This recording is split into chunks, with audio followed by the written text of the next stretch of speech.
انسان چې کله په خاورو کې کښېږدي په ورځ یوه نیمه ورځ کې 40 ګنټې کې د هغه په بدن کې خرابي را شروع شي، چنجب کې پیدا شي او بدبویو کې چې هماغه بدبوی نورو چینجیانو نورو خصمانانو ته هم د راتللو دعوت ورکوي. کله چې په انسان 3 ورځې تېرې سي د 3 ورځو ماپسته د انسان د خولې او د انسان د پزې حالات هم بدل سي. کله چې په انسان 8 ورځې تېرېږي 6 ورځې کې د انسان هغه نوکان هم وغورځېږي.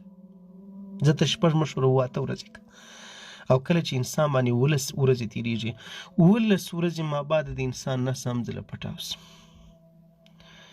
په هغه کې چینجي پیدا سوي، هغه خراب سوی، تاسو به لیدلي مړی پړسېږي. نو هغه دنیا، مادیات، جیداد، اسباب چې ته پې بل چا خوړلی تا پې بل څوک زیرول هغه څه شول؟ انسان د خاورو نه پیدا دی، خاورو ته به ورځي. د خاورو جوړوي هلته به جوړې شي، په خاورو کې نسکور سي. خاورې کېږي انسان، ولو که یو څوک پټ هم نه کړي هغه هم دغسې خاورې کېږي.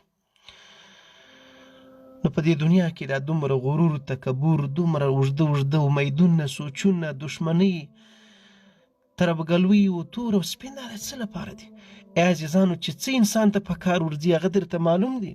خپل عمل، د لارې عمل، ښه عمل او نیک عمل. القبر صندوق الحمل فاعتبروا یا اولی الالباب والابصار. ای د سوچ و فکر او د عقل او د هوښیارۍ خاوندانو، موږ تاسو له عبرت پکار دی. عزیزانو مقصدي خبرې ته راځم. کله چې په انسان باندې دیشو شاوخوا کې شپې تېرېږي د انسان ویښتان هم وغورځېږي. کله چې په انسان باندې 15 ورځې پوره کېږي د انسان هغه هډوکي هم یو له بله بېلېږي.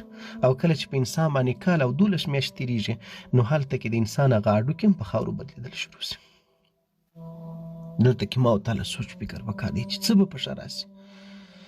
رحمان بابا څه وایي؟